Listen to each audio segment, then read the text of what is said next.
WTF Nation Radio. Everything stated on WTF Nation Radio is to be considered the opinion of the person that stated it, and not an official representation of WTF Nation Radio or U.S. Army WTF Moments. Price does not include tax, title, or license. Some assembly required. Each item sold separately. Batteries not included. Objects in mirror are closer than they appear. If conditions persist, contact a physician. Individual results may vary. Keep out of the reach of children. Avoid prolonged exposure to direct sunlight. Keep in a cool, dark place. And please enjoy the show. Shots. And hello, everybody. Today is Sunday, the 23rd. And it must be Kicking It with Koz time because we're here. Come on in and say hello. I'm Owl. Hey, I'm Koz. I was typing. I was saying hi to John and Heath. I can't talk and type at the same time. Oh, no. Well, all right. So, everybody, we are here. We are ready to kick it up and have a good time. We do have a guest in the second hour. Marc Liebman. Marc is a Navy veteran and author of 7 novels, 7 books. His first being Big Mother 40, which was released in September 2013. And by June 2013, Big Mother 40 was ranked as number 48 in Amazon's list of top 100 novels. Since then, he's been putting them together bit by bit, and we've had him on the show before. They're very interesting. He talks about his novels, his experience, how he got to where he is, and where he's going. So, what I like about Marc and the way that he puts together books, he does a lot of research before he even puts pen to paper. Exactly.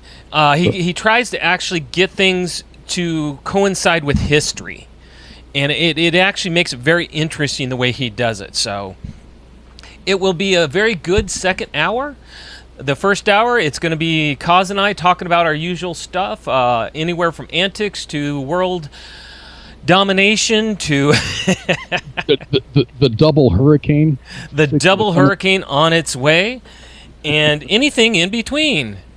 So Marc's got a new book out, and that's probably the reason why he's coming on the show. Other than the fact that we're just awesome. And exactly. I tend to believe we're just awesome. So yeah, we're. Anyway, he's got a book. It's called Raider of the Scottish Coast. So I'm like, I ordered it a week ago. It's still in Amazon. Okay, 1-day delivery free. All right, it's been a week. I haven't got it yet. I checked, and it's supposed to be delivered September 1st. I really wanted to get into it before Marc came on the show, just so I had something to talk about. But, yeah. Well, but it's on the way. It's on the way. But it's got really it's about the United States naval operations during the Revolutionary War. Okay. So it's I bet it's interesting. It's got really, really good reviews. And Marc will be able to talk about it, give us more information, and kind of put everything together for us. So it sounds like a good second hour. The first hour, we're going to talk between the weather and the fact that we had a Democratic National Convention this week. And what did we glean from this? Orange man bad. It ought to be interesting. Hello, Heath. Hello, Stephen. Hello, John. And we're going to have a good evening. So come on in. Like, share, follow if you like and hear what you're hearing and seeing. We can always use the backup and more people to see us and hear us. All right. Well, how about these? I've been hoping and praying for a little bit of rain. And I think somebody heard my prayers. we got two moderate looking, not even moderate. I mean, I think they're going to hit it like category 1, maybe 2. Mm-hmm. But man, I'm looking at it, and right before the show, I was watching a broadcast of a storm chaser team. These are all meteorologists, so they know what they're talking about. They just don't chase tornadoes. Yeah. Their data is, I mean, everybody operates off of the same National Weather Service data, but they're coming to different conclusions than other people, than other meteorologists are. So it's just really hard, because if you watch 3 different or 5 different broadcasts with information regarding these 2 hurricanes, Marco and Laura. I really wanted to be Marco and Polo. That would have been awesome. But that you get like a different landfall. So right now, I think the consensus, the models have it going a little bit further west, but it's looking like it's going to hit Marco, at least is going to hit New Orleans, Louisiana, and then kind of go north and then head west. The low pressure system is going to head west, and then Laura is going to go about the same direction. It's going to hit landfall and then go more north. But it looks like the rain that it's bringing, it'll either just hit me or just miss me. Well, everybody cross your fingers that it doesn't hit Koz. No, cross your fingers and make it hit Koz. Well, no, you want some of the rain from the spin off of it. You don't want the thing to hit you hard. No, and we never are hit hard. We usually get the benefit of a hurricane or a tropical storm with the moisture and the rain comes, which is pretty cool. Yeah, it's cool to watch. You get the hurricane without the hurricane. You don't have to worry about flooding or high surf, nothing like that. Well, weather is going to be fun for up here. We are actually getting we're going to be in the 80s and 90s this week. But It's about the same though. You guys have had about the same weather, right? We really have. And this week I'm going on vacation. I got my RV back and it is ready. It is. I had TV mounted, so it has an arm that actually angles it and everything. I got rid of the tube TV. Anybody want a tube TV? I got a big old tube TV. The Smithsonian, man, that's an ancient relic. It is. Actually, it's an RCA of all things. So I've got that, and I got a couple other little things taken care of inside. It's fresh. It's clean. I love it. I'm looking forward to being able to just enjoy it. Do you have a satellite dish on that big behemoth? Oh, no reason to. You have to pay for satellite TV. And that would only be the time that I'm using the RV because I have cable otherwise. So, no, but I do have antenna TV. And the guy, this was kind of surprising. Normally, people only do what they're supposed to do when it comes to RV repairs. He actually got my antenna on top of the RV to work. I had the component that everything plugs into wasn't working. Well, he got it to work. So I actually have the ability to pull in antenna TV also. Oh, cool. So I'm actually very stoked. I'm happy. I'm looking forward to it all. I'm going to be down for. I'm going no communication. Communication gone. Nobody's going to be able to really see or hear from me, and it's going to be my quiet time. I've got some things to think about, and I'm going to. That's cool, man. Guess everybody needs a break. I guess I'll take a break too, huh? Exactly. You're going to get your break also. So, anyway, that's what I have coming up. And made a little bit of progress on the bathroom. I got it all painted and ready to hang that cement board now. It's just going so much slower than I want it to. It's a bathroom. Bathrooms never go quickly. Bathrooms take time. It's crazy. I picked out a light fixture that I wanted, that I liked. I saw it and I'm like, cool. And it takes Edison lights, which is like the old fashioned looking where you can see the filament and stuff. Yeah. And my mom was just like, that's not the kind of color you want to have in a bathroom. You need to get like a brushed nickel. I'm like, oh man. And they don't make a nickel version of that lamp, so I had to go out and buy another one. These freaking light fixtures are expensive. Sounds like it. It's like $130 for light. Wow.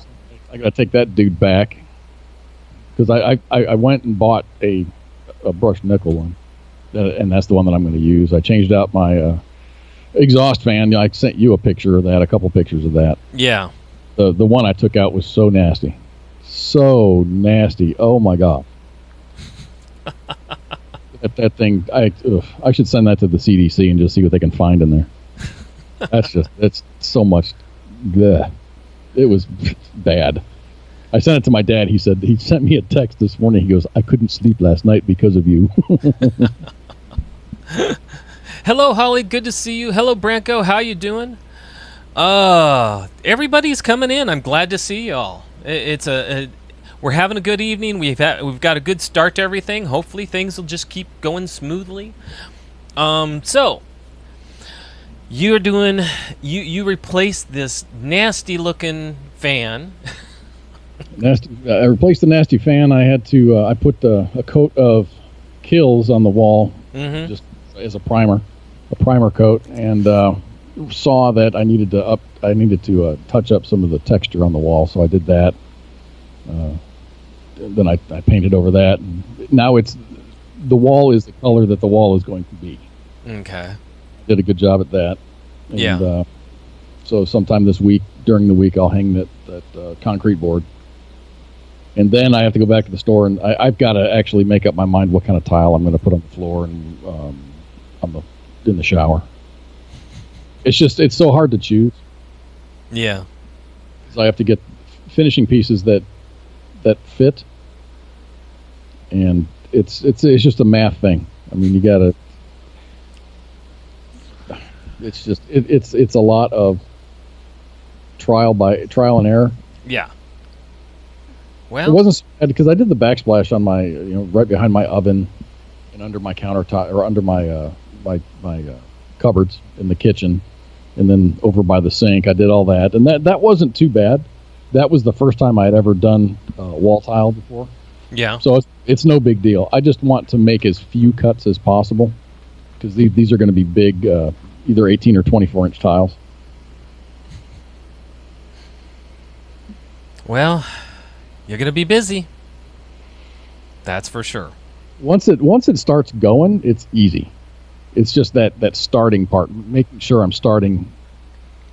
Make sure I start doing it correct. I want to do it the correct way. I want it to last for a while. Yeah. I was watching a lot of instructional videos on the waterproofing and having a substrate between the tile and the cement board and the reasons behind that. And the guy said the same thing. He goes, try to avoid, no matter what your home improvement thing is, if it doesn't require a licensed professional, he totally recommends doing it yourself, because the best contractor that you can hire to take care of your house is yourself. Yeah. The contractor's just going to do whatever contractors do. They don't care. It's just a job. But yeah, exactly. This is my house, and I care about it. I want it to last. Yeah, so you're going to put in the. I like to do a good job. Yeah. I don't like to cut corners and stuff. So it's difficult and it's frustrating, but I think in the end, it's going to be a good project. And that even Doyle's saying tile work isn't bad. Just take your time. Yeah. And that's good advice. That's true. And and you realize, the last person, because I had to take down the tile that was installed, and they just did a horrible job. It was really bad. There was no waterproofing at all. There was cement board, but the seams weren't sealed, and it was just cheap. Not cheap. It's just like they half-assed it. I mean, some of the tiles just popped right off the wall. It was like hardly any mud on the back of them. It's just, wow. It's just it was probably okay for whenever they did it, but it was. And I couldn't find any telltale signs as to when that tile wall got done. I mean, here I am. I signed my name to the freaking wall, and I put a date on it, like that fart fan that I put in. I put my name on it and put the date that it was changed out. For the next person, I mean, hey, this obviously the one that I took out is 36 years old, which is as old as my house is. Yeah. And this guy had 36 years of gunk in it. Doyle says rent the tile saw. His is sitting around collecting cobwebs. I went and bought one. I've got a tile cutter, one of those ones that score and snap, and then I've got it's a really small wet saw. Yeah. And it was like $80, no big deal. And I'll use it for this shower. I'll use it for the other shower that's in the house, and I'll clean it up. I'll lube it up really good, and it's going to go in a box, and it's just going to sit there until my next house. You're already predicting the next house. Steven, Steven's going to try to redo that pool pump and light wiring this weekend. Yeah, his stuff got taken out by lightning. Yeah, that's going to be really fun. All that melted crap. Yeah. Jeez. Not fun stuff. Not fun at all.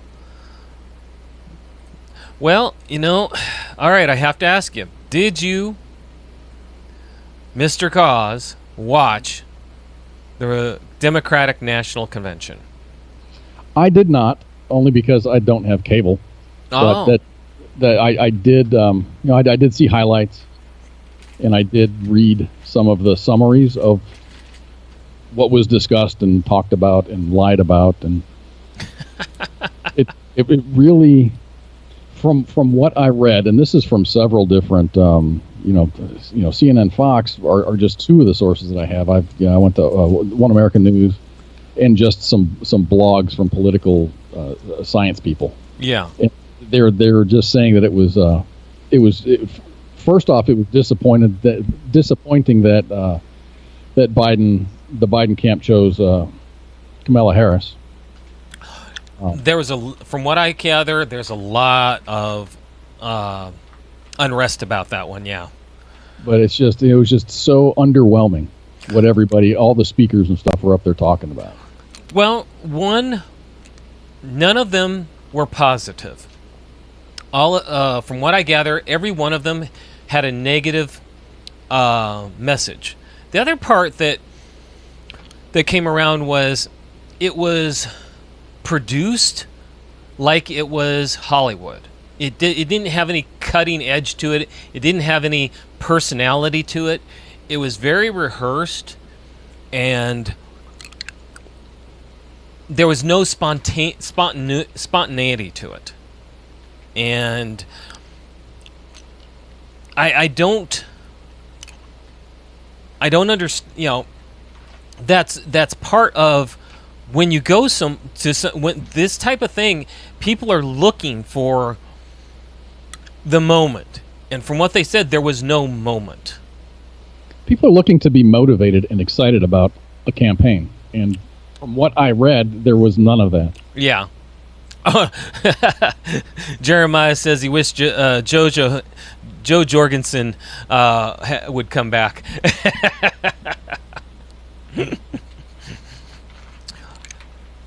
I'm still on the fence with her and her campaign. Yeah. So this coming week is the Republican National Convention. There's already talk about what did we learn watching the Democratic National Convention, and they're already saying that the turn is it needs to be a positive message.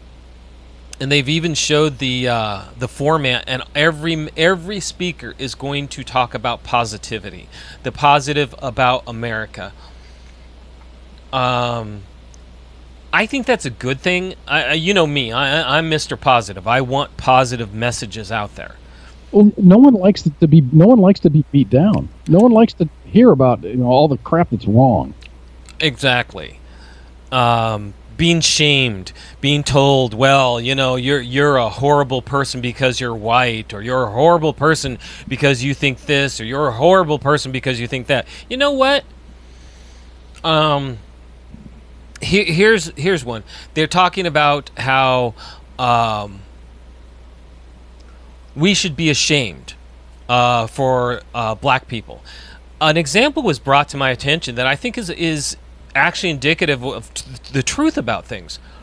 If we should be ashamed about and held as responsible for what happened 200 years ago, what about Asian people from Nagasaki and Hiroshima? Should we be ashamed for that too? You don't hear anybody shaming us about that. It makes no sense. In other words, they're picking because they're trying to lean to the African American vote. And it's sad that they're trying to shame me. They had actually, what they had is they had a little baby picture, and they said, our baby should be ashamed for us bombing Nagasaki and Hiroshima. It's like, okay, in other words, they're doing a contrast, and all you do is you sit there and look at it and say, that makes sense. Okay, I get it. In other words, I can't be held responsible for what happened 200 or 100 years ago, or 150 years ago, 200 years ago. I can't be held responsible for that. So, I don't know. I truly, at this point, all I think, I said it before, and I truly am going to go with it at this point. I think now that COVID is kind of starting to go towards the back burner, I think the Democratic Party is going to destroy itself. This election.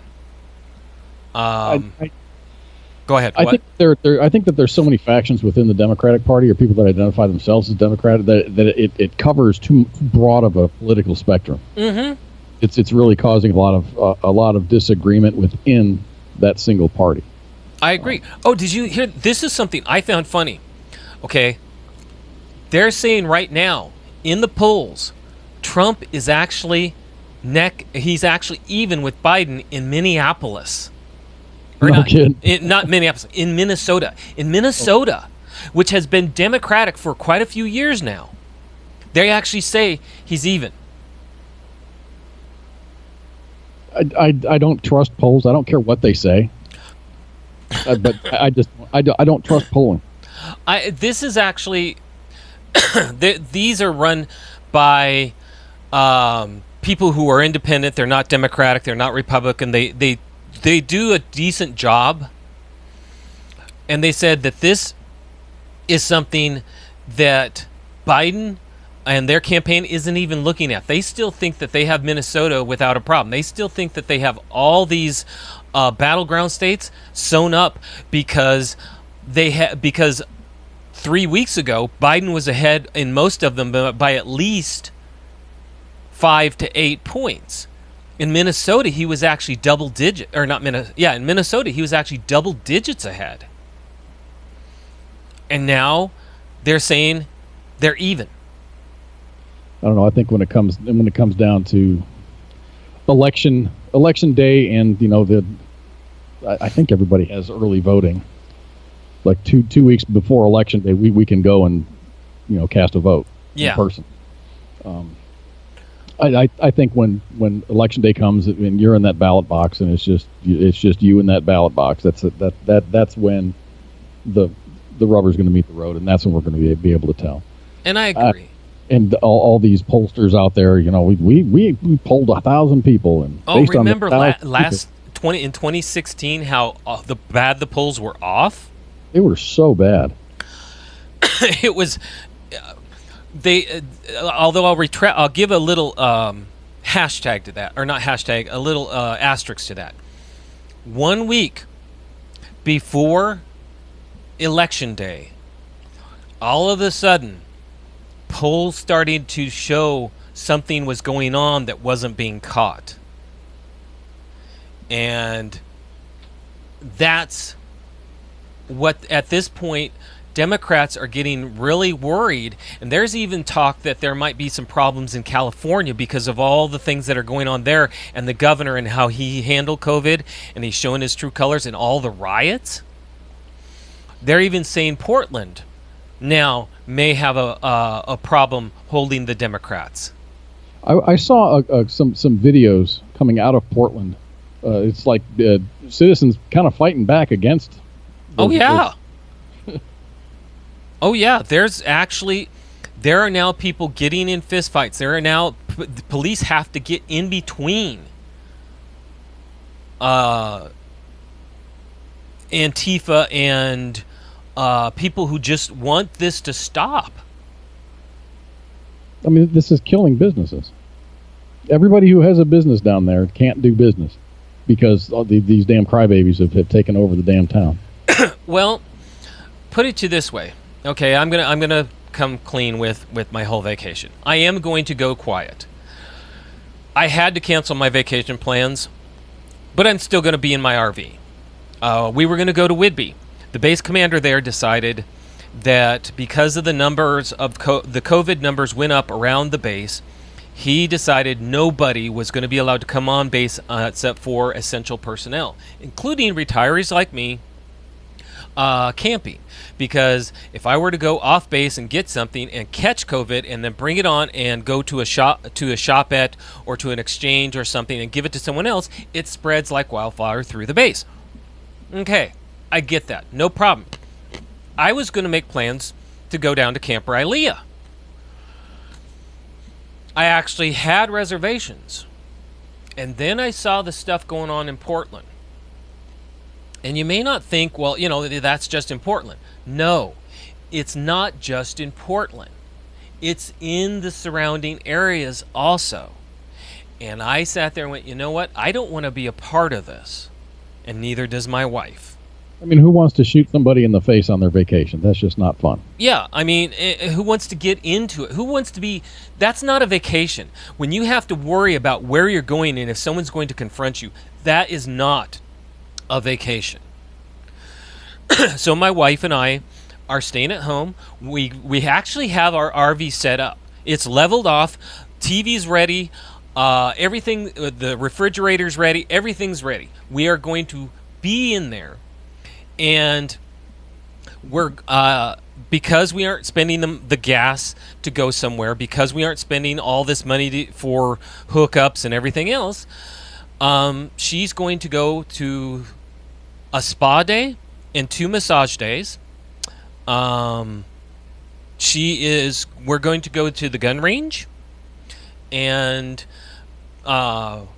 pick up some. We're actually going to purchase some weapons, and let me see what else. Oh, and she's going to get seafood, and she's going to have her time away. It's just going to be right beside the house. Well, you're not going to get lost. That's a good thing. You know, I wouldn't have gotten lost anyway, but we thought long and hard about it. I wouldn't mind going to Whidbey because we go around enough of Seattle to where it wouldn't be a problem. Seattle, the area where it mainly is, wouldn't even affect us. So Doyle Kevin asks a very important question on the main page chat. He was asking if the RV is stocked with liquor. Yes.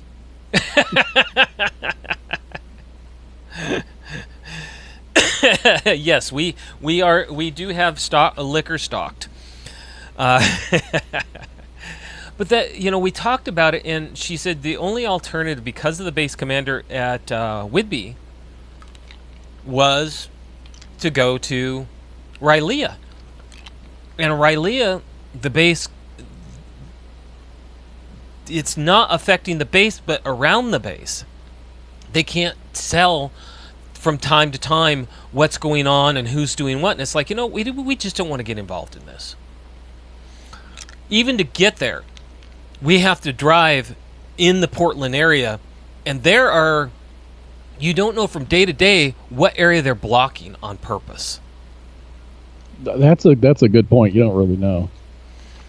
And we don't want to be a part of that. The only way we could have avoided it is if we would have actually gone over to Seattle, gone through Tacoma, and gone down, which would have added an extra 100 miles to our trip. And mountain ranges versus little hills. So we're going to go ahead and stay home and spend the money in other places. It seems like you're looking west. Have you considered maybe going to Missoula? Missoula's got some great campgrounds, man. Great views. My wife and I talked about if we're going to go on vacation, she likes the ocean. Otherwise, she'd rather stay home, set up the RV, and go to massage places, spa days, and do stuff that relaxes her. We don't know the areas over where you're talking about, and I do know the one thing I do know is the expense of the RV places over there, because it's not a military base, are much higher. And I would have had to made reservations as much as 4 and 5 months ago, because you're talking about national parks, state parks, and private parks. And all of them, you have to make reservations a long time ahead. And it was too late by the time I found out. Bummer. I talk about my vacation, and I didn't want to really... I decided to come clean about it, but I've only known for a month that the base commander closed down the ability for anybody to go. I was actually emailed and they said your reservation has been canceled. Base commander has decided to keep going with close down on the base. So nothing I can do. But that's okay. Like I said, my wife and I made the decision. My RV is leveled off. The slide out is out. Everything's set up. The refrigerator's on. It's plugged in. Everything's set up. We are going to live out there for our 10 days. And we're going to just do some things that we've thought about going to the gun range. Well, we finally decided we're going to go to the gun range and test a couple pistols that my wife has wanted to check out, so that she can go ahead and we can buy her concealed weapon. And so we're going to do that. So that sounds like fun, though. It's going to be fun. We're going, and there's some other things that we're going to do that are kind of if we feel like it. But those are the things that are actually, we have reservations for her to go to the spa day. Those type of things. The other stuff, it'll be, whatever we feel like doing. We're going to go get seafood. So she's going to have she's going to have what she wants. She's going to have her lobster, excuse me, fresh lobster, stuff like that. And that's important. Last week, Branko mentioned, not everybody has money to do things. I get that. And people, if anybody sits there and says, well, not all of us have that kind of money. You're right. Not everybody does have that kind of money. And I agree with that. I don't have that kind of money. I save my money. My RV is here, or my motorhome. I sold my pickup, which was paid off back in 2007. I sold my fifth wheel, which was paid off in 2015. So I used that money to, one, buy this RV, and two, to fix it. The vacation I save yearly. In other words, as soon as this vacation is over, I'm going to start saving again.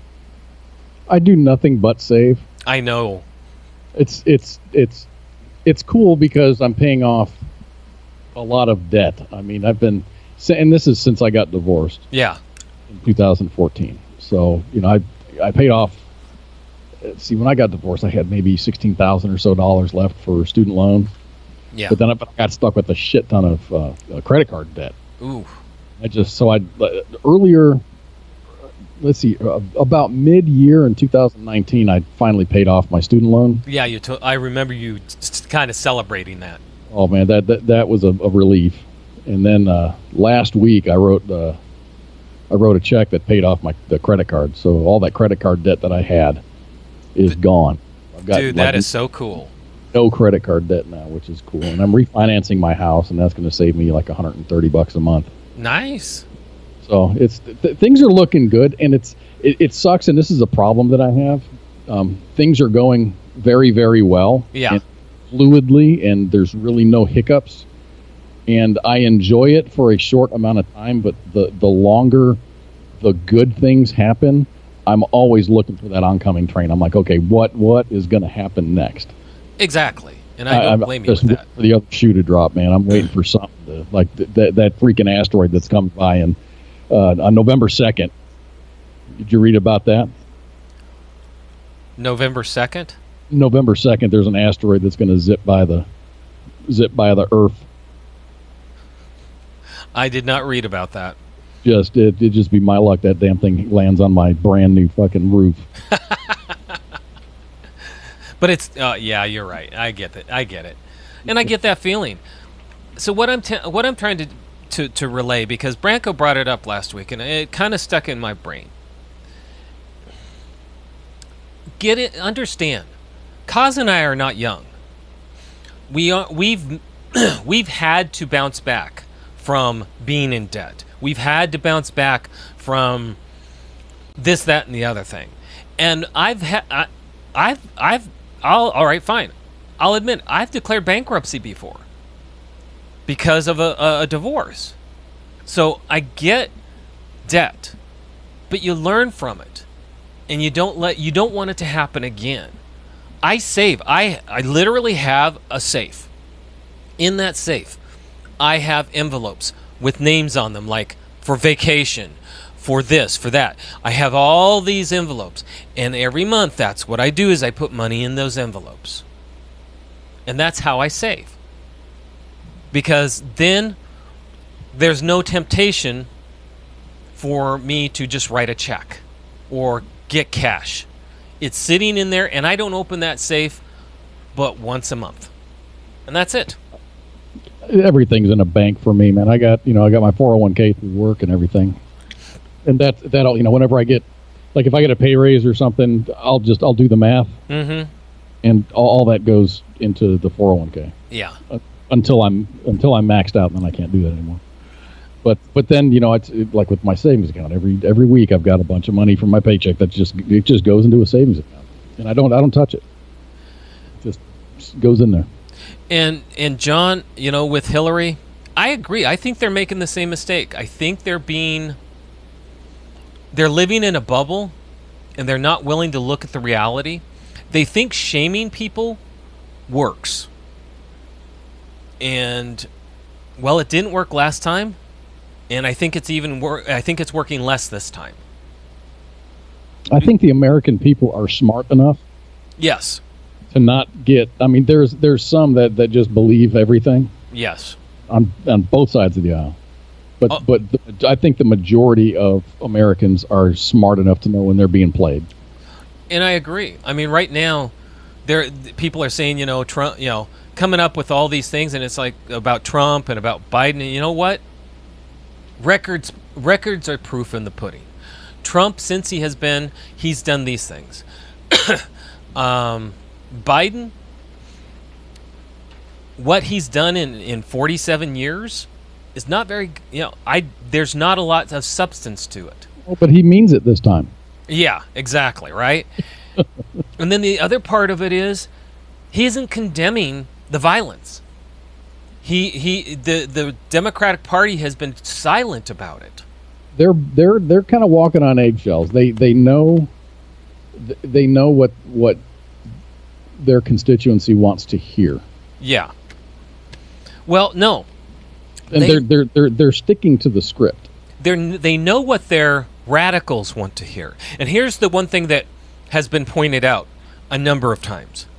Their radical base is only 20%, 20 to 30% of their base. The rest, the 60 to 70% or 80%, is not radical. And that's what a lot of people are trying to understand is why didn't they get someone a little bit, people elected Biden not because he was radical, but because he could, when he started the race, he could call himself a moderate. And he has allowed himself to become so radical that there are actually people now who have been diehard Democrats forever that are now putting on MAGA hats because they say they don't know their party. And that is becoming more common than the news media is willing to show. I just think I seem to think that as we get closer and closer to Election Day, something is going to happen. I mean, people don't like Joe Biden. Yes. The majority of people don't like him, but he's not President Trump. And that's all they have. He is what's going up against President Trump, so they're going to hold their nose and vote for it. But that's what they did with Hillary. That is what they did with Hillary, and it didn't work. I don't know, man. She skipped certain states, like visiting certain states, and it proved to be a detriment to her. I think Wisconsin was one of those states where she just blew it off. She didn't make a campaign stop there. Yeah, she didn't. She stayed in friendly states. She didn't fight for the battleground states. Well, she didn't fight for states they thought that they had. Because they believed all that flawed polling. Yeah. That's why Minnesota right now is shocking to everybody, that right now it actually looks like Trump is even with Biden, something that hasn't happened in many, many years. It's more and more they're starting to get scared about it. Of all things, Trump went into Pennsylvania, or is it Pennsylvania or Ohio where Biden's from? Biden's from Connecticut or Vermont, isn't he? No, in other words, where he was born, or where he's resident, because apparently he's resident of. Actually, he's a resident of the state. Yeah, wherever he's a resident of. Was this the video of that guy that was hanging out his window going, "Yeah, Joe Biden hasn't done shit for us"? Yes. War Daddy says it's not close. I don't think it is close. I don't think it's going to be close. There's a lot of political people out there. I mean, they study the data and they do this for a living. I'm just a dude that reads some news and I have my own personal views. I agree. I tend to agree that this is going to be a shellacking. Yes. If all things being the same as it is today with these candidates, and there's no big weird turf balls that have come out like Biden dropping out because his mental capacity. Yeah. Nothing like that has happened, and if he drops out, then that's gonna stir the pot some. But if election day was this week, I think it'll just be hands down President Trump's going to get reelected. Doyle, it's all cool. Don't worry about it, man.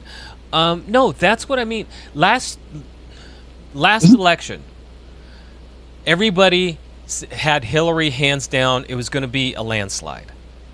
And I just, the whole time was telling my wife, I don't think so. I just don't get I think people are lying to pollsters. I think people are lying to anybody who comes up to them. Or you can read the spirit of the American people. Yes. And you can look at the people that show up for the rallies. And it's just, there's so much excitement for the pro-America platform. And this one, I think, is even going to be more detrimental. I think it's going to be... I mean, when you actually have the police union, which normally goes Democratic. Oh, dude, that pissed off so many people in New York. When the police union from New York backs Trump, you know something is happening. Oh, did you see what the Houston mayor did? What? Austin, of course. Austin is like mini California. Yeah, I've heard. So they voted to defund the police. Well, the governor says, fine, you're not getting any state funding. Mm-hmm. For certain things. He, Governor Abbott, wrote a rule or he just made a statement going, if anybody defunds their police department, that city is going to financially suffer because they're not going to be eligible for a lot of these other programs. Yeah. So the Houston Houston police chief said, "Hey, Austin, if your police officers are not happy with the way that they're being treated in Austin, come on down to Houston." Like an open invitation for police officers to come down to Houston. Wow.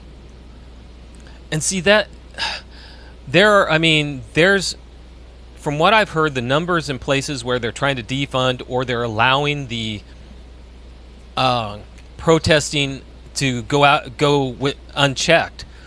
Police officers are actually just leaving, retiring, whatever. And the real question that keeps coming around at this point is, by the time November comes around, will this have caught up to the actual blue-collar worker who at that point is going to sit there and say, hey, I have no protection, and who are they going to vote for? And they're saying that if it catches up to them in time, and there's a prediction that it may, there may be even a change around on the local levels that has not been seen. going to be an extremely interesting election season because there's going to be consequences for behaviors, and there's going to be consequences for the way that our politicians and especially our governors and our mayors are acting in response to COVID-19 and all these other riots and protests and whatnot. Yeah, and I think at this point it's actually going to be fun to watch. I think American people, and this is just me opining here. Yes, and speaking for myself, I don't mind being governed. I don't want to be ruled. I agree 100%. Okay, best example of what's going on. California, they're trying to call them greenouts, but they're actually blackout and brownouts. Okay, they call them greenouts because that's how you deal with renewable energy. California right now relies on 31% of their energy is renewable, meaning windmills, excuse me, or solar panels, or anything of that nature. And they have flat out said the renewable energy is inconsistent. It can't keep up with any surge or demand, and two, it has times when all of a sudden the sun's not out in the right place, or the winds aren't going at the right time. And therefore, they've had as much as 4 and 5 day blackouts.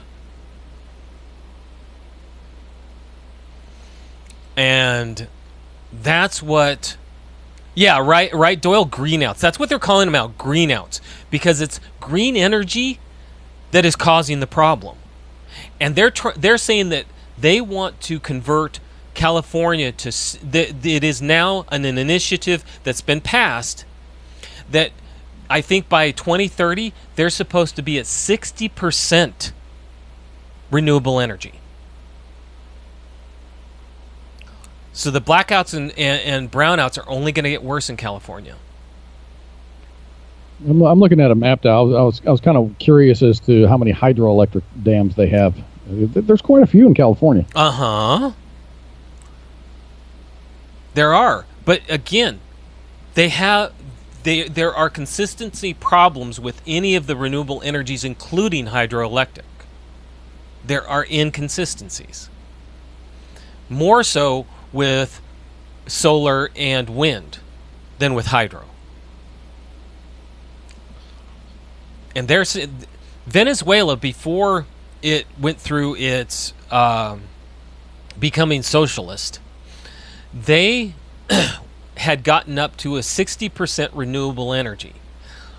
Venezuelans say that they had rolling brownouts and blackouts on a very consistent basis.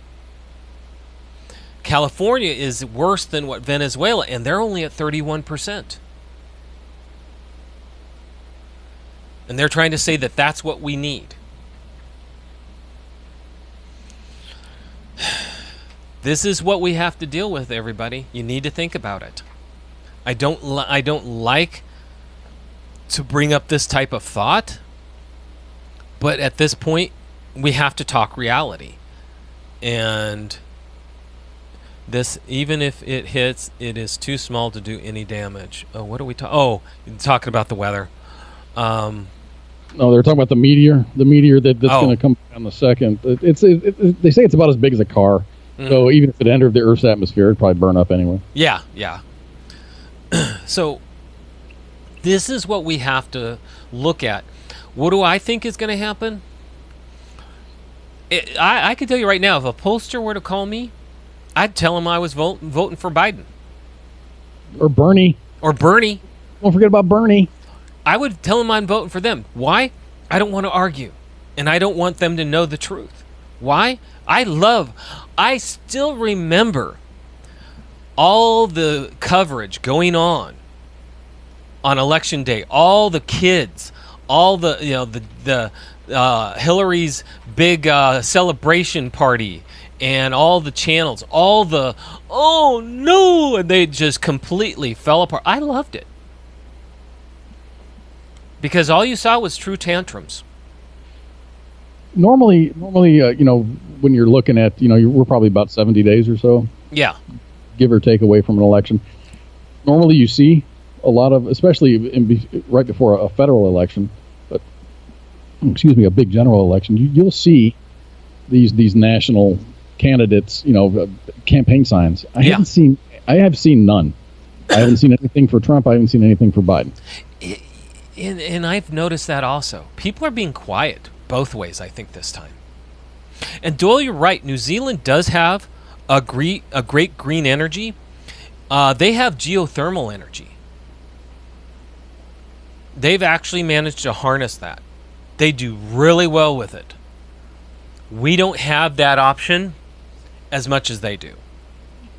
In Montana, when we were, I had property up there, and we were looking at, when we build a house, how do we want to? Is it going to be your conventional furnace and an air conditioning system? Yeah. And, we actually looked into, they do have geothermal options in Montana. Nice. And see, I agree with that type of stuff. I agree with these things. I do think green is important. But taking in how far do you go with it? All right, here you go. A little bit of data here. Okay. As of 2019, California has 271 hydroelectric facilities. Mm-hmm. And this may not mean much, but 14,038 megawatts of production. Let's see. It accounts for 19.21% of California's in-state generation. Okay. So it's their hydroelectric only 19.2%. Wow. Not much. And War Daddy, I agree with you. I'm all for I'm not against the police. I'm all for them, but I am against a police state, and I agree with you with that. I'm all for government being as small as possible and keeping the checks and balances local. I saw a lot of arguments where they're pro-police, but they don't like the militaristic police forces now. Where you get a small town in West Virginia that's got MRAPs. Yeah. I can see that, but the thing is, a lot of a lot of the criminals in these bigger cities are outfitted a lot better than the police forces are. Exactly. They're saying that some of the police forces right now that are dealing with, in fact, they said it about Seattle and Portland. The police forces there that have all this stuff going on, they with the protests, they don't have the equipment to actually deal with the protests. They don't have the as many shields as they should or anything else. Police are actually getting hurt, and they shouldn't be, because their equipment was took away from them, or the governors or local mayors won't release the equipment. Crazy. Yeah, it is crazy. You got to give your police force everything that will keep them safe and to allow them to come home at the end of the day. But unfortunately, that's the whole idea. They want the more that they spread chaos, the more they can try to get martial law put in place. And then if Biden were to win, martial law's in place, what can you do from there? You can, at that point, it's easy to move in socialism or even communism for that matter. Mark is trying to call in. Well, why don't we have the break early then? Okay. All right. I'll Oh crap! You still there? Hello. Hello, this is Marc Liebman. Hi, Mark. We were about ready to go on break. I apologize. I must have pushed the wrong button. We were about ready to take our 10-minute break. Okay. I won't hang up on you if you want. I'll just go ahead and put you on hold, and we're going to take our quick 10-minute break, and then when we come back, we will start talking about your books, and we can talk about the stories and everything else. How's that sound? Super. Do you want to use video or just the audio? Just the audio. Okay, I'll just sit here and wait. All right, thank you very much. We will be back in 10 minutes, everybody. And I apologize, Koz, I didn't mean to cut you off. I pushed the wrong button. Shots, everybody, back in 10.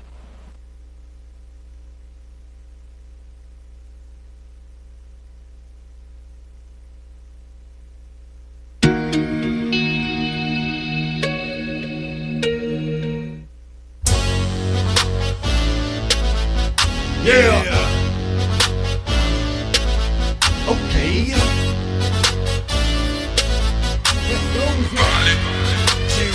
We from a place we call it M.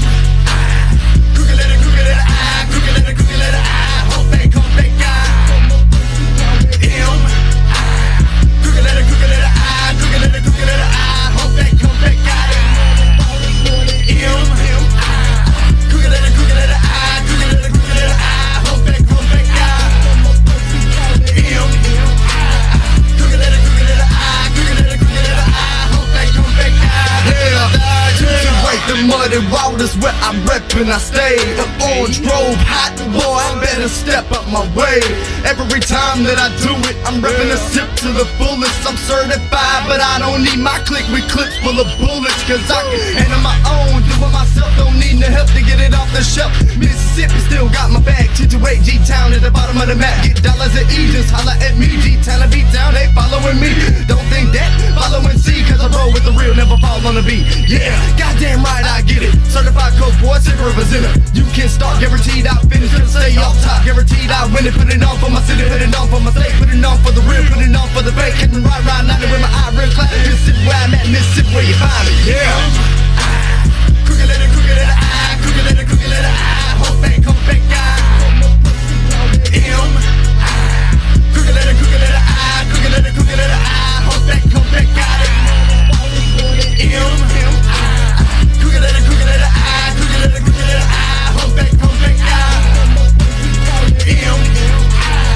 Crooked letter I, crooked letter I. Hope they come back out until I die. Where I'm 49, that's where you find me up in the pine. Get ready, you know you're running up out of time. Flooded, sand in a sling, and I'm standing up on the line. So cross me, motherfucker, if you think you can run on my kind. It's time. Look me in my eyes, you see rebel. 601, bringing the bass, and 228, bringing the treble. Down to the boat, right back up to the hub, nothing but love. Let it sober, Magnolia soldier. Track my stats, let me know if you're cold. Land of the cotton, giving it poppin'. Never forgot where I'm from. It's too legit to quit it, and I'll be killing it till I'm done. So light it up, let my words blaze. Hit it through the fire, get smoke, steady, scream out the truth. High and higher, stay real. Crooked letter I, crooked letter I. Hope they come back out. M. Crooked letter I, crooked letter I. Hope they come back out. M. Crooked letter I, crooked letter I. Hope they come back out. M. Crooked letter I, crooked letter I. Hope they come back out until I die. Yeah.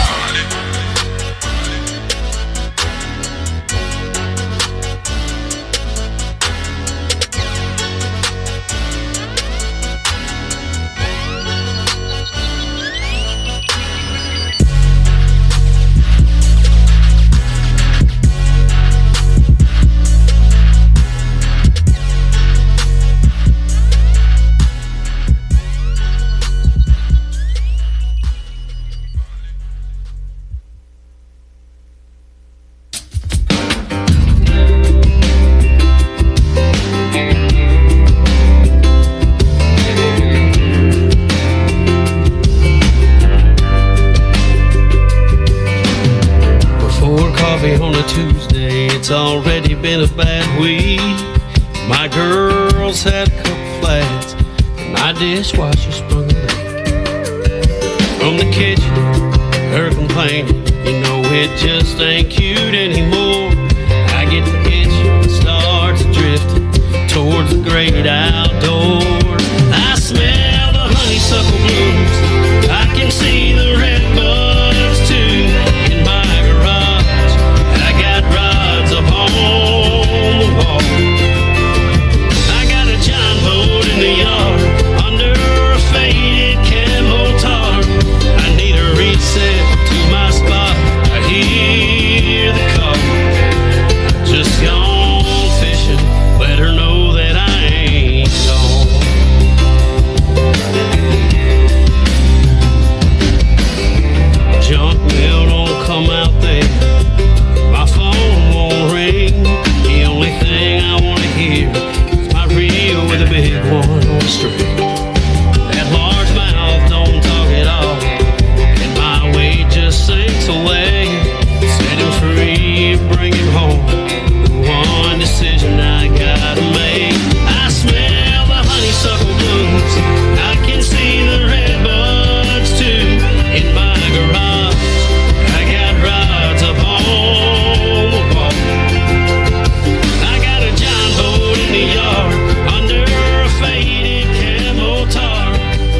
WTF Nation Radio.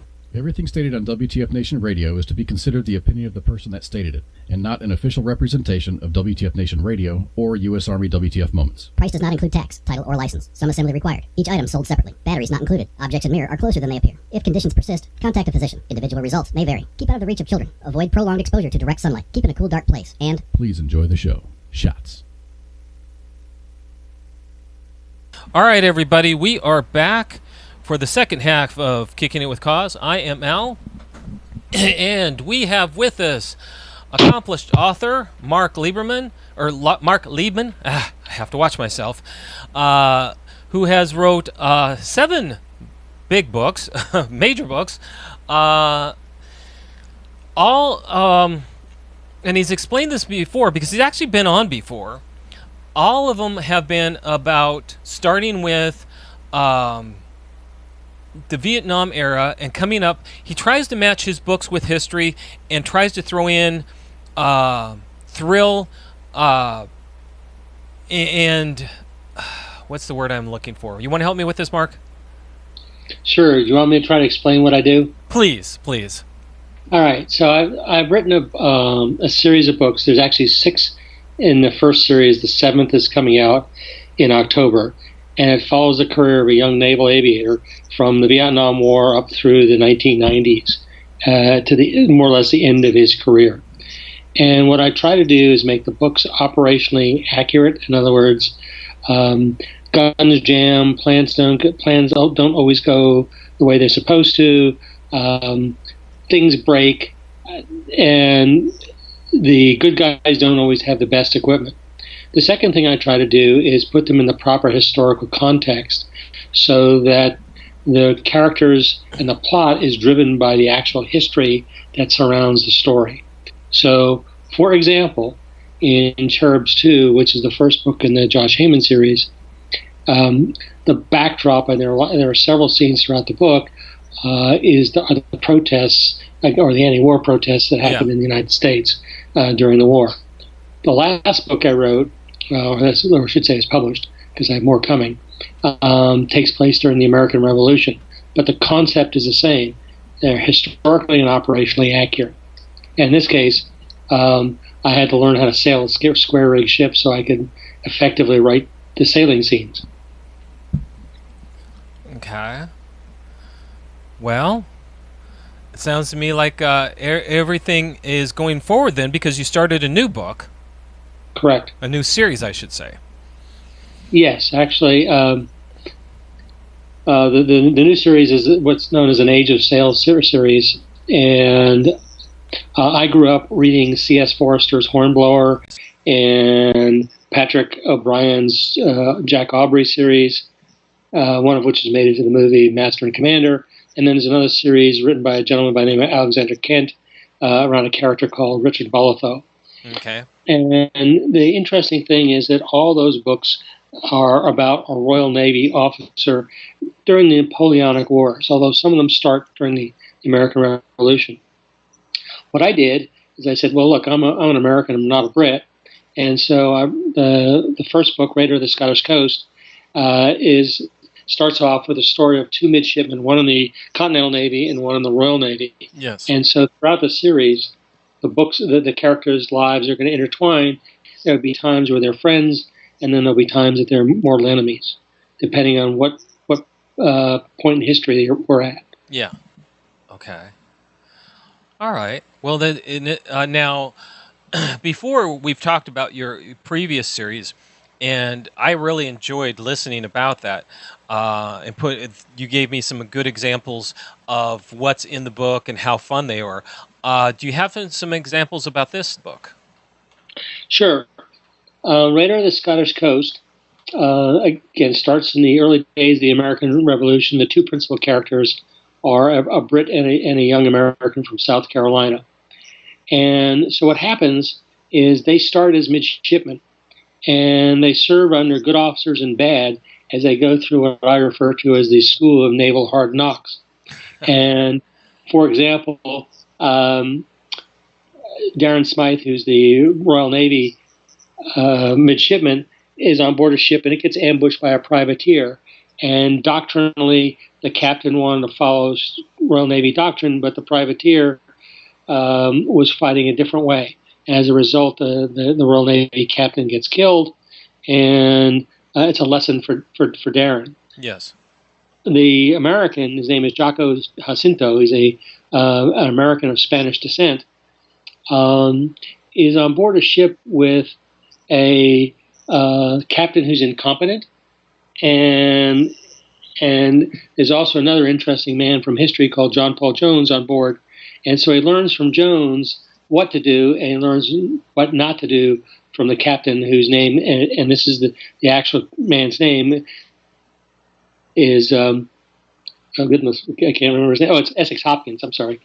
And so the story starts with a botched raid in Nassau, and this is again history. So I've just stuck a fictitious character into the events. Okay. But they were sent down to Nassau to go capture gunpowder, which the Continental Army and Navy was desperately short of.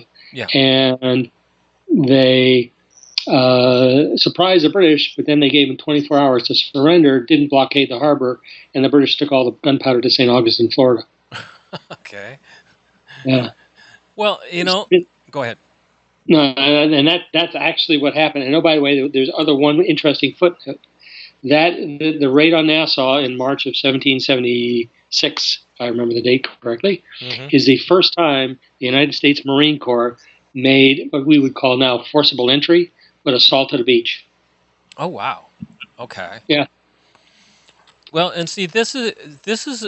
It sounds like a very interesting book, and you've even in your first 6 books, your first series, you always tried to pull in true history, and Correct. have your characters work around that, and even possibly be a part of it to make Correct. it more enticing and more fun, and something to give more intrigue. That was the word I was looking for, intrigue, to Sure. what was going on. Go ahead. What? So let me give you a little bit of what I did in the first two books, Okay. which is Big Mother 40 and Cherubs 2. So at the time, the United States did not know there was a gentleman by the name of John Walker giving the Soviets our codes in literally real time. In other words, back in those days, the codes that ran our cryptographic gear were on IBM punch cards. If you know what they are, great. If you don't, I'm sorry. I'm not going to spend 10 minutes describing them. Yeah. But what they were is a stack of cards, and every day you use a different card. You fed it into the machine, it adapted the encryption. Well, Walker was giving them literally as he got them because he was in the communications business. Well, what this enabled the Soviets to do was to read our messages in literally real time once they got their our cryptographic equipment. And the first place they actually got access to it was when the USS Pueblo was captured. Oh, And within, this is again historical fact, within about 48 to 72 hours from the time the ship showed up in Wonsan Harbor, there were Soviet GRU officers on board. I wonder why. Yeah, no kidding, right? Yeah, so we found out later, and later being 1986, what Walker had actually given them. And another book in the series called Inner Look takes place in the aftermath of the revelations of what Walker gave away. And Wow. I don't spend too much time on that part, but I spent a lot of time in the book about hunting for another spy because the Navy was not quite sure that they got everybody. Yeah, yeah. Okay. And again, guys, right now Koz is trying to actually get one of your books. He has it on owner and it didn't quite make it. It's not quite my genre, although I have been intrigued, and I just haven't had time to read anything lately. I'm hoping that I get time here soon. Wait a second. This is the era of COVID-19. You're supposed to be at home doing, staying at home and working from the house. I agree with that. What you're talking to is a person who, because of COVID-19, I've actually been more streaming on my own channel and talking with people, and also taking some personal time and my wife is actually working from home on top of it all, so I don't have quite the privacy. I get it. Plus the fact you have children and all those good things. Yeah, people sit there and say, "Oh man, you're retired." Well, yeah, I'm retired. That doesn't mean my wife is. I've been retired since I was 28. Hey, so which book were you ordering? Just out of curiosity. I think Koz was actually ordering the first one, which is the Big Mother 40. Okay, so let me since we started about history, let me talk about the sixth one in the series, which is called Moscow Airlift. Okay. So the plot is based around chaos in the Soviet Union, and it takes place in primarily 1991. Wow. Okay. And so when you look back at 1991, what happened to the Soviet Union in that year? Well, let me give you 6 major events that drive this plot. Well, number one was that in before the year started, there was an analysis that the Soviet Union was broke. We would call it the proper word is bankrupt. Yes. But countries technically can't go bankrupt. And also, the CIA in a report on Soviet agriculture had determined that the population was growing at roughly 5% per year, and food production was dropping at the rate of about 8% a year. So if you look at that gap and you plot it out, that's not a healthy trend. No. And the Soviet Union was facing a famine that spring. And so Gorbachev signed on January 16th, and by the way, President Bush did the same thing, signed a grain agreement that would guarantee the Soviets would buy at least 6 million tons of grain annually, and the grain was literally en route almost on the day after the thing was signed, because it came out of grain stocks here in the U.S. and in Canada. So that's event one. So that's January 16th. Also that day, Desert Storm started. Yeah. Okay? And then in March of 91, the Soviet people went to the polls and on a plebiscite as to whether or not they would continue the Soviet Union as we knew it historically, or that the individual Soviet republics would be given more autonomy to govern themselves and create what we now know as the Russian Federation. They voted 77% to 22% for the Russian Federation. Well, this is at a time when perestroika and glasnost were the order of the day, so to speak, in the Soviet Union, and the hardliners within the government, primarily the KGB and the military, didn't like this because they felt, and rightly so, they were losing their grasp on power. Oh, yeah, yeah. So what happens on August 19th, there's a coup against Gorbachev when he's vacationing down in the Crimea, and the coup ultimately fails. And it's led by the head of the KGB, by the way, and several of his others and some generals. Yeah. Strange enough, it was not the chief of the general staff. It was some lower level generals, primarily in the military district surrounding Moscow and Leningrad, or districts that surrounding Moscow and Leningrad. Then the next event that happened is that on August 24th, the Warsaw Pact actually dies. Now, it physically was dead because all the countries except the Soviet Union and Ukraine and Belarus had exited the Warsaw Pact, but the treaty, the actual expiration date was August 24th. So fast forward to the end of the year, on December 26th, the Soviet Union is dissolved, Gorbachev is out of power, Boris Yeltsin takes over as the president of the Russian Federation of Soviet Republics, and that's what we have today, and that's what Putin now leads. Okay. So that's the backdrop of the story, and I can tell you some interesting things. One is I was involved on the 7th Fleet staff after Desert Storm. I remember you telling me that. Yeah, and we didn't know what the hell was going on in the Soviet Union. And I say we, I'm talking about the intelligence community. Yeah. And by that I mean DIA, CIA, NSA, pick one. And I don't think our allies knew or could forecast what was going on. And as it turns out later, I don't think the Soviets really understood what the dynamics were going on. So into this mess, or this chaos as I refer to it as, I built a story around some Soviet generals who want to sell tactical nukes to the Iranians because they saw their future pensions going away, and they wanted to fund their retirement. I also bring back a character from an earlier book called Render Harmless, who is a KGB officer, and he befriends Josh Heyman when he's sent to Moscow to be a new set of eyes and ears and try to get an unfiltered opinion of what the heck is going on. And the other thing that happens, he meets a girlfriend he hadn't seen in 20 years, who works for French intelligence, and she's there for different reasons, and so the plot goes on. So that is the historical backdrop around which I built a novel. Oh, wow.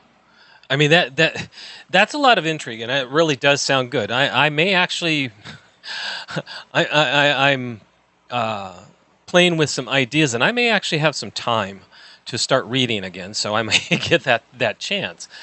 This is stuff that I enjoy. If you're into intrigue, guys, this is actually Marc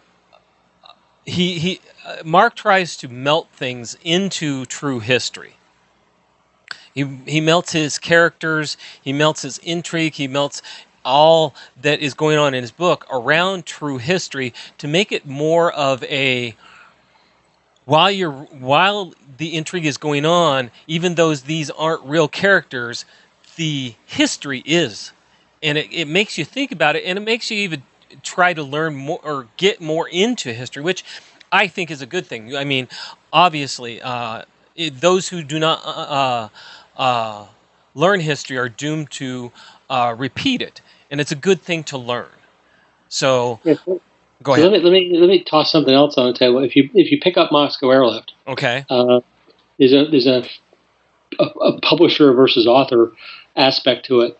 In the back of the book, there's a section called historical backdrop, which I had more details in than what I just shared with you. Yeah, and I wanted to put it in the front of the book, and the publisher wanted to put it in the back of the book, and which is where it wound up. And I have 2 reviews from major publications saying that's the first thing that somebody should read. But again, the history is interesting. Again, like I said, it drives a plot. So let me give you another example, and I'll come back to Raiders. I want to come back to Raider of the Scottish Coast. Okay. So one of the things that I did and started researching, I learned. I actually started reading documents from the Navy's archives. It's called Navy Documents of the American Revolution. And you get to read the original letters from people like John Adams, who became the second president of the United States. He was also chairman of the Marine Committee during the Continental Congress. Yeah. And you find out that the politics of 1775, 1778, or during the American Revolution, haven't really changed. I mean, the same arguments you hear today by some of our congressmen, and I use congressmen, I should say congressmen and senators, are pretty much the same. So what I learned was that within the Marine Committee, and there were 5 members of it, which was built in the Continental Congress, or one of the committees of the Continental Congress, is there was a debate going on, and it was a very vigorous debate about how captains of warships were selected.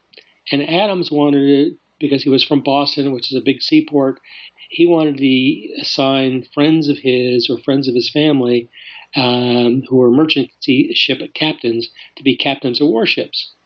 Ooh.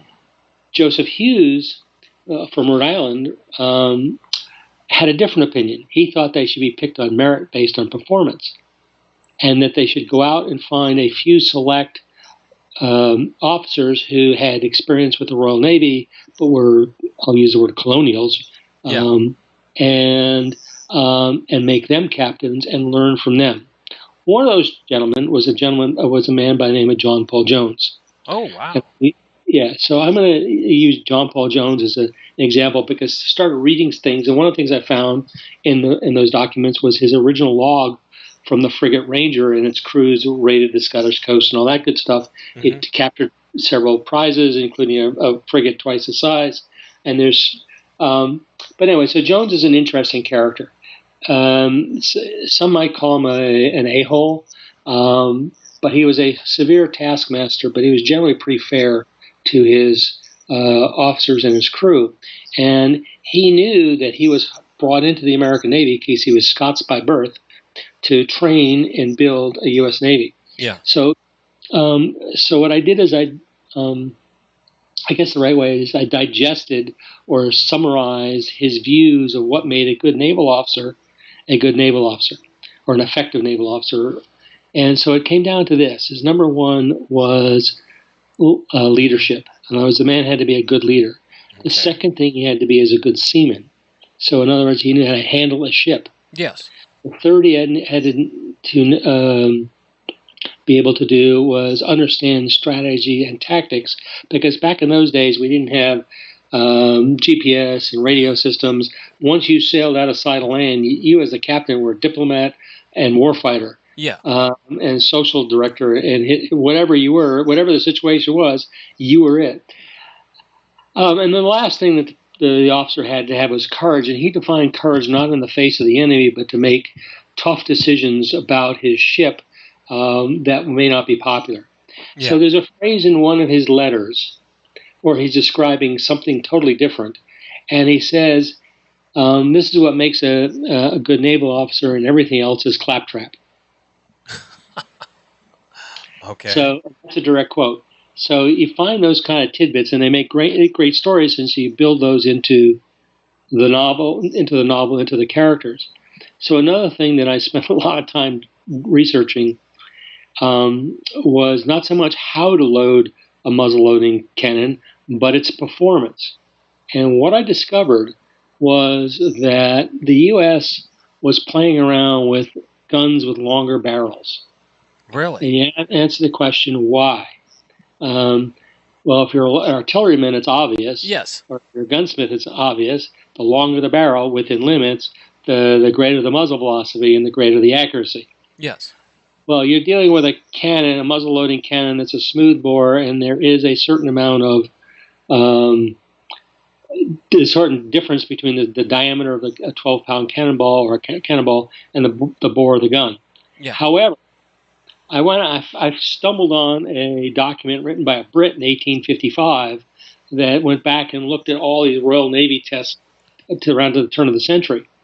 And he has a discussion about the long 9 versus the standard 9. I'm using 9 as 9-pounder, and the standard 12-pounder versus the long 12-pounder. And his conclusion was that the long gun was a much better weapon, but the problem was threefold, actually. One, weight, because it's cast iron. Yes. If you had 2 foot to a barrel, that's a lot of weight. Iron, it's a lot of weight. The second thing is the longer barrel means you have to pull it farther back into the ship to load, so they can ram the powder charge and the cannonball into the barrel. Yeah. And 3, it's weight, and distance means it takes more men to haul it back into battery. However, so I, being a bit of an engineer, mathematician type, I started playing around, and what I found was in other places that the average muzzle velocity of a 12-pounder was about 900 feet per second. And, who knows what it really was, but let's just use that as a number. Yeah. Experience showed that or tests today, and other research I found, is that 2 foot extra in the barrel adds about 20% to the muzzle velocity. Well, 20%, what does that do to the impact of a 9-pound cannonball? So again, being somewhat of an engineer, I sat down and calculated out and accepted the fact that it loses over 200 yards, about 200 feet per second in muzzle velocity. It's probably more than it would lose, but humor me. And the impact is almost 3 times the 3 times that of the normal barrel weapon. So when you think about that, in terms of foot-pounds of energy, that's an enormous difference. Yeah, it is. Okay?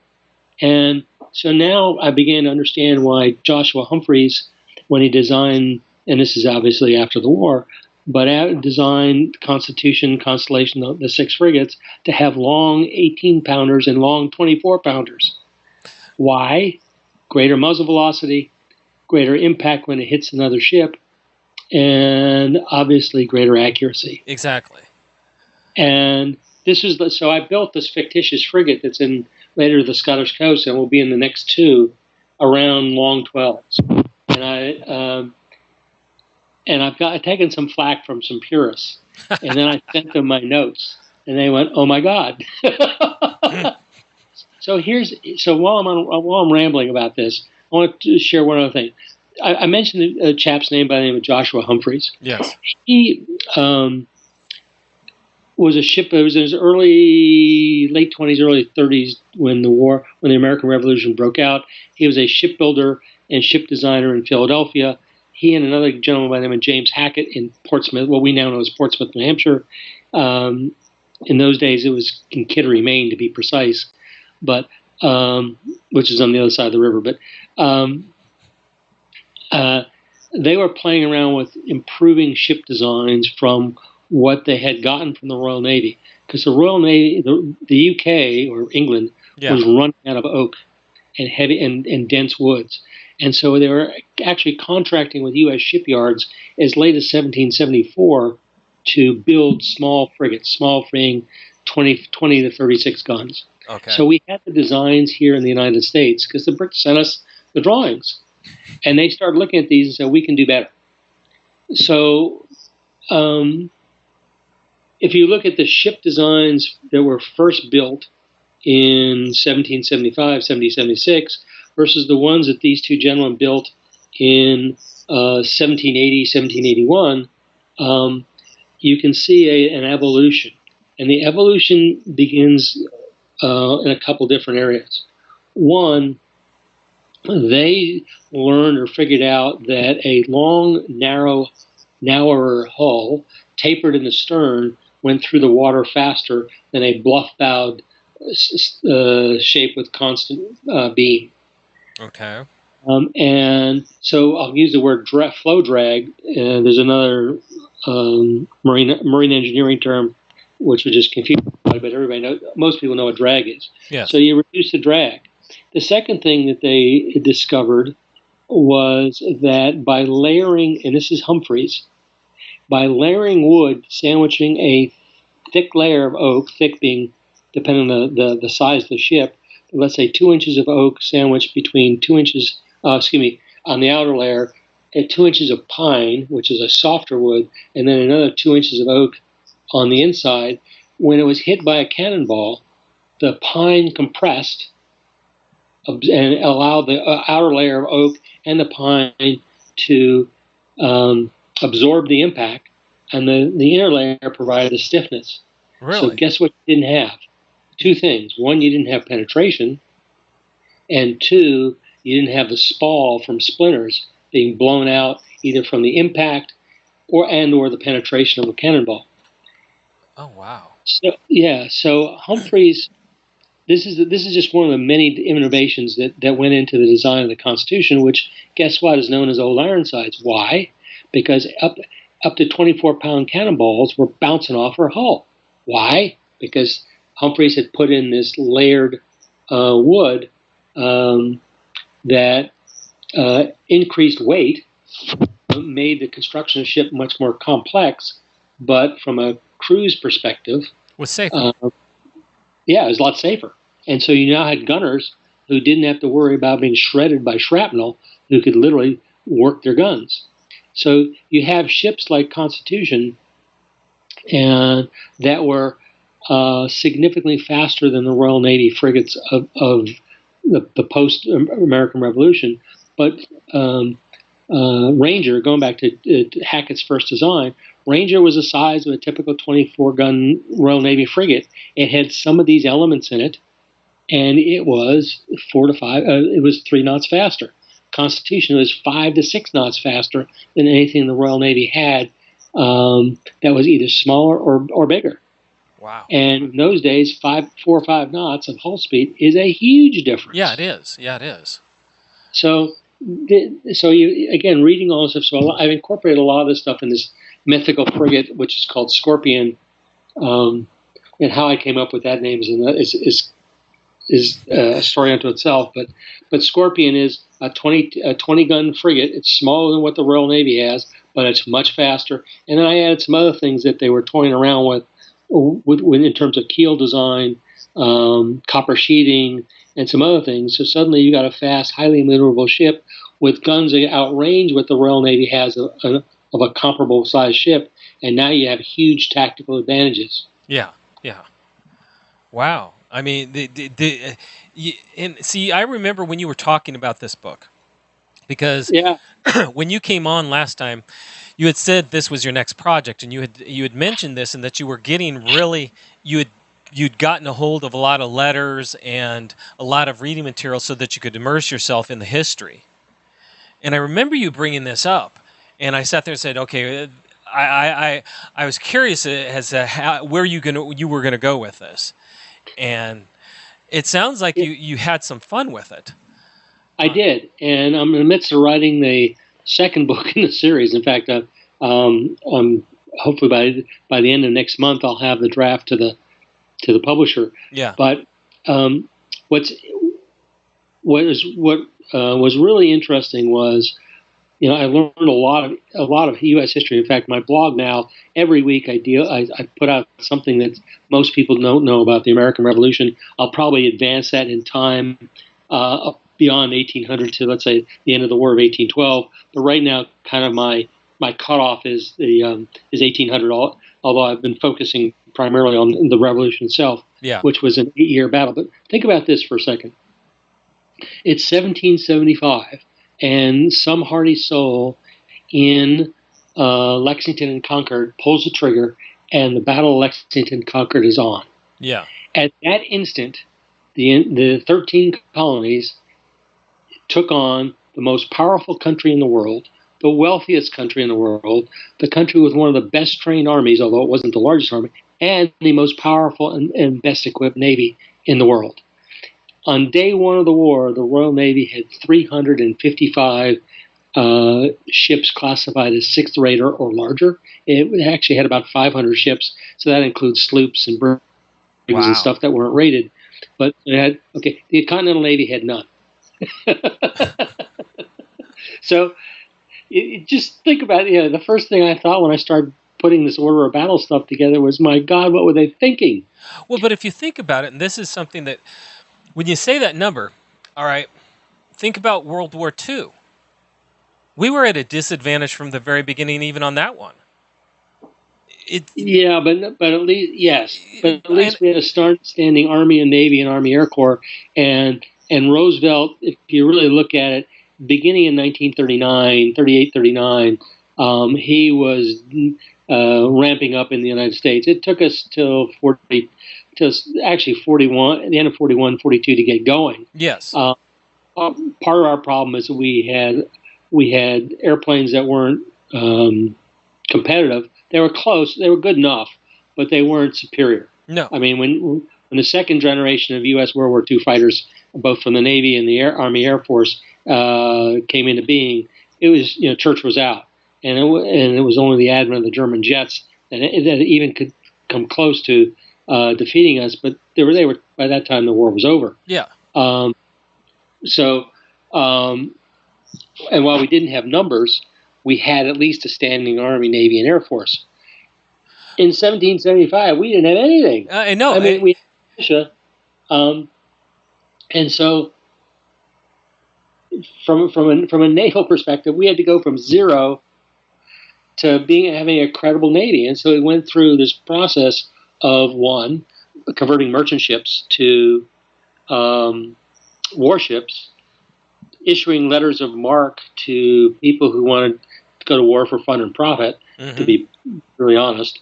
But privateers made a huge dent in the Royal Navy, the English merchant fleet. It took about 12 to 15%.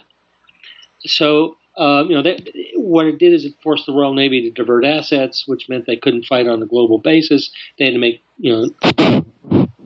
deployment choices. Yeah. And so the next stage is we started building frigates against or using the British designs that came out of the we got under contracts, and then the third generation of ships that began to evolve towards the war's end were ships that had been tweaked. In other words, they took those designs and rather than copy them line for line or plank for plank, they began to modify them. So the last ship in the Continental Navy, called Alliance, was really in many ways a prototype of what Humphreys and Hackett built in 1794, beginning in 1794. And so here's another interesting fun fact. The Continental Navy dies in 1783. The Continental Congress can't raise taxes because they don't have the power. Yeah. And so they don't have any money to fund an army and navy, so they sell off all the Navy's ships, and they dissolve the Continental Army.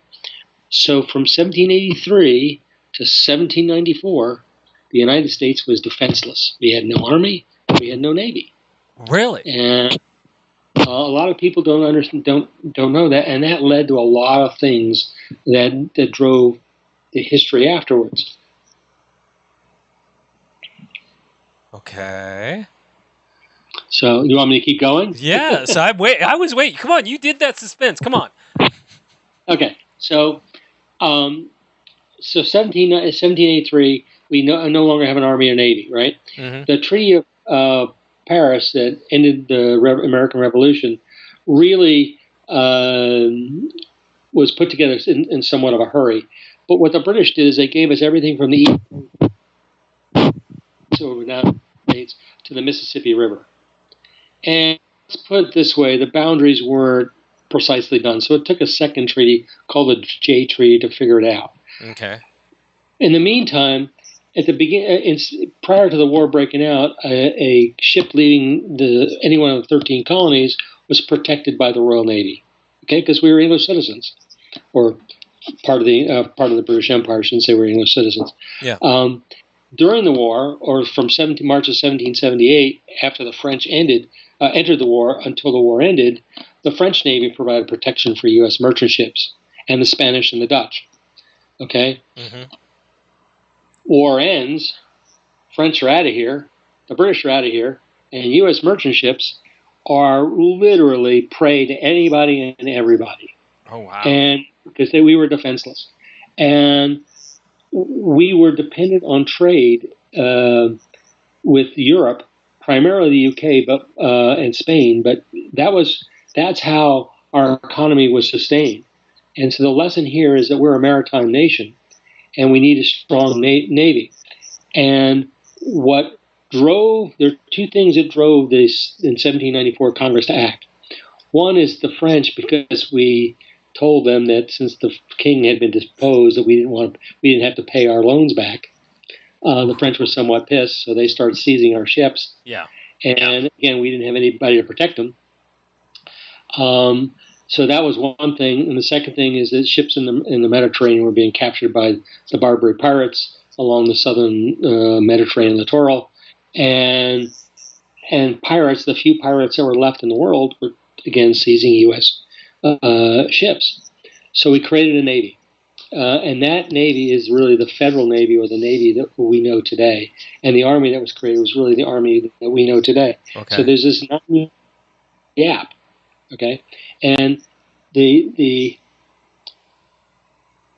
French actions to try to collect money by taking our ships to use that to pay back led to a thing called the XYZ affair, and then ultimately the Quasi War, in which we actually started fighting with French ships, and that's when Constitution, Constellation, Chesapeake, all those ships literally had been finished and were in sea. And they were an ugly surprise to the French Navy. They became an even uglier surprise to the Royal in the War of 1812. But so the XYZ affair. So here, this is kind of. Tell me if you've heard this story in the past 2 years. Okay. Okay. Or past 10 years. Pick a time frame. So John Adams is president. He sends in a group. He sends 3 men to Paris to try to settle this agreement. The French wanted their money. We didn't have the money. Okay, so we're trying to, and we weren't paying. And so there's a guy by the name of Talleyrand who essentially said, "Look, if you don't collect the money, we're just going to keep seizing ships. And by the way, I want $50,000 in gold, which again we didn't have, to even consider a treaty." And the American delegation basically flipped Talleyrand the bird and said, "We're not going to pay you $50,000. We're here to try to negotiate a settlement. And if you're not going to do it in good faith, go piss up a rope." So they report all this back to Adams. So the Jeffersonian Democrats, or what were known as the Jeffersonian Democrats, in those days they were known as the Democratic Republicans, were opposed to John Adams' Federalists. So Jefferson and his Democratic Republicans, which again is the foundation of the Democratic Party today, start screaming for all the documents and letters between the American delegation and the French. And John Adams at first refused, saying, "Look, this is private communications, blah, blah, blah." And ultimately Congress, the Democratic Republicans had the majority in Congress and said, "Look, we're going to subpoena them, and we're going to make this really obnoxious for you," because they wanted power. Yeah. Okay. So Adams relented, and he says, "I will give you a set of the letters, but I'm going to redact the actual names of the players. You'll know who our people are because you approved the funding to send them to France." Yeah. He had 3 men: Mr. X, Mr. Y, and Mr. Z. Okay. He turned them over to the Congress, and Jefferson starts reading these documents. The Jeffersonian Democrats start reading these documents, and one of the congressmen leaks who Mr. X, Mr. Y, and Mr. Z are to the press. Oh, God. Okay, so you now have the XYZ affair, and not only did this individual leak them to the press, but he also leaked who said what to whom, when, and where, essentially a copy of all the letters, which now embarrassed the Jeffersonian Democrats, because everything that they were claiming Adams was doing turned out to be false. Yeah. Does it sound like an investigation? Yeah, this is something that gets repeated in history, huh? Yeah, this is not the first time it's probably the first time it happened in American history. But my whole point about this was the XYZ affair leads to 2 things. One is the creation of a strong Army and Navy. Now, I'm not talking about at the time like the Royal Navy or the Royal Army or the Prussian Army or the French Army in terms of size. But what they began to make this is again our founding fathers who lived through the Revolution. They wanted to create, in the words they use in these documents, an effective seagoing Navy that can protect our interests anywhere in the world. Okay? Yeah. And so they turned to these guys, Joshua Humphreys, James Hackett. Actually, there's 2 Hacketts, William Hackett and James Hackett, but the Hacketts and Humphreys, and said, "Build us some ships." And it was just not the first, the 6 frigates were the ones that get all the publicity, but they actually contracted for 28 frigates. Wow. Different sizes. But the Constitution, Constellation, those guys get the most thing. And every one of these ships was superior to anything the Royal Navy had, even the small ones. They were faster, they handled better, they were more heavily armed for their size. We created, based on what John Hughes started, and one of his disciples was a man by the name of John Barry, who set up what we now know as what I call the meritocracy of the United States Navy. It was further put in place by a guy by the name of Uriah P. Levy after the War of 1812. But the idea of promoting based on demonstrated performance was a core value of the early days of the Federal Navy. And so what did it do? It produced men like Stephen Decatur, Edward Preble, and on and on and on. Yeah. Some really, really fine naval officers who were very, very effective given what they had, which was limited in terms of numbers. Yeah. But it was superior in terms of quality. Now, I can't speak for the Army and its evolution because I just don't know, and I haven't researched it. But this was a lot of this. The background of this was extraordinarily interesting to me, and the proof of the pudding is there have been ships named after John Hughes or Joseph Hughes. Mm-hmm. There is a ship currently. No, I think Biddle is gone. Biddle is gone. There was a cruiser by the name of Biddle, which Nicholas Biddle was a captain during the Revolution. Okay. There's a ship named after John Barry. There have been ships named after many of these captains who essentially transformed or brought a fledgling navy into a world power. Wow. Okay, everybody. This is a lot of history, and quite honestly, this is something, if you enjoy these types of books, if you enjoy the intrigue, and it's not just history, excuse me, it's intrigue. I think you will enjoy this. I almost have to say, if you enjoyed Forrest Gump, you'd probably enjoy this, because the way he melts history in with the intrigue of the action, I think it would be something that you would all enjoy and be able to relate to for the fact of being in the military. So if you know of anybody who likes these type of genres, pass it along. This is, again, I've put both. I've marked it both in both chats. The WTF Radio and WTF Moments. Go ahead and click on those. Look it up. These are the type of books that people, if you like a little bit of history thrown in with thrill and action, this is where you go. And these books sound really enjoyable. All right. Thank you. Now you've got one coming out. Now, how much of a series do you think this series is going to be, as far as how many books? Raider of the Scottish Coast right now is envisioned to be between 4 and 6 books. I'm betting on 6. Okay. Given my health. Yeah. And the world doesn't come to an end. I'm already starting. Like the second one is written. The third one is actually fully outlined. So I'm envisioning it to be to 6 books. It'll end at the end of the War of 1812. Okay. Which so I'm actually pretty excited about it. I've already seen some of the reviews that are going to start to be published or will be coming out, because I already talked to the reviewers who've called me and said, hey, it had questions, blah blah blah. So I'm going to encourage people to do 2 things. What besides buy my books? One is to go to my website and read my blog. There are 65, I think, going back for over a year, of little things about American history and this period. And some of them are pretty interesting. Pretty much everything I've covered this evening is in there, and there's probably more.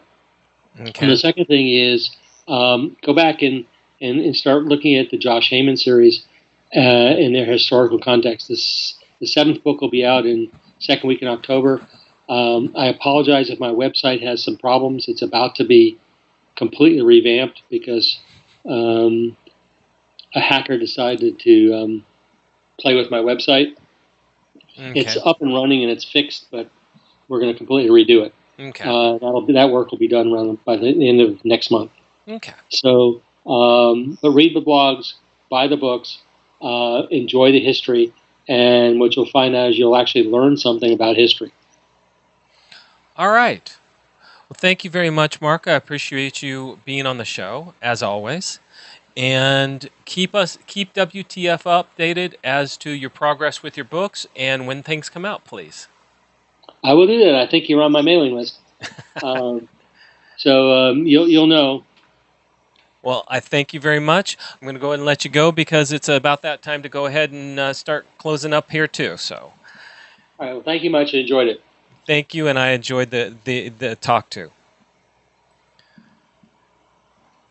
All right, everybody. We are close to the end of the show. Let me put this up. Again, that was Marc Liebman. Look up his series. Like he said, go check out his blog. Check out the history. after being in the military, I've learned to appreciate history. Going, I mean, I've been stationed overseas. Even when you're stationed at in CONUS, when you're stationed in the United States, going to different bases, you learn history about the bases themselves and how they influenced local townships and everything else. It's always interesting how they had a play in history themselves. Some bases, I've known some bases where I'm from that date back to the World War I era, and it's interesting to know about those bases. When did they come about? How did they come about? Who were they named after? It's always interesting, and I know after being in the military, you kind of learn that, and you always keep your ears open for that type of stuff. This is something that you could probably enjoy and get some more facts that you don't hear about. Like you said, the XYZ affair. That's an interesting thing. I did not know about that. Now that I do, it's like, gee, yeah, just went through it with Russia, right? All right, everybody. We do have upcoming guests on the 25th. We have Edward Payson. Horror film director Edward will be on the show to talk about the latest film, Our Friend John. The movie, Our Friend John, is about John Hernandez passed away due to complications stemming from sickle cell anemia. He was writing a horror film he wanted to make with his friends. Upon his untimely death, his friends, all of whom have their own disabilities, decide to make the film in John's honor. On the 27th, we have August Cole and Pete Singer. August and Pete will be on Sergeant's Time to talk about their book series, Ghost Fleet, and of course, one of ICE's favorite topics, PSYOPs. That should be interesting. And that is it as far as upcoming events. All right, everybody. We do have shows. Monday we have, I'm scattered. We have the Monday night edition with Ice and Flash. Tuesdays we have Pop Culture Warrior with CQ and Radar. Wednesdays are our Danza or meditation days. Thursdays are Sergeant's Time with Ice and Spanky. And then you have Sundays, Kicking It with Koz and Owl. That's me. Sundays, we won't be on for 2 weeks. I'm going to, as far as I know, I'm going on vacation. And Koz is only able to do 1 hour because of work. And therefore, I don't know if he's going to try to do production during that time. That's up to him. If he decides to take that time off, well, he deserves a vacation too. Until then, remember everybody, it's only a moment in time. And the next moment will come. It's your choice how you meet these moments and how you will look upon them. It's your choice if you're going to be positive about life or negative. Make the choice to start being positive, and you will be. It's a slow climb, but it works. Make the choice to be negative or indifferent, and it will be just another moment in time that means just that, another moment in time. Make your moments count. I'm 57 years old. I've seen a lot of moments. I've gone through a lot of things. And going through them has changed me and shown me what isn't important to me. And I hope that you take the time to figure that out on your own also. because every moment is precious. And you need to pay attention to that. When I always say what I say at the end of the show, I say it from my heart. Remember, keep it simple, because complicated is just that. Keep it real, because otherwise you live in a bubble and bubbles burst. And remember to smile, because not only are you giving other people a moment, you're reminding yourself to make your moment. All right, everybody. I will see you when I see you. Love you all. Enjoy your week, and I will see you soon.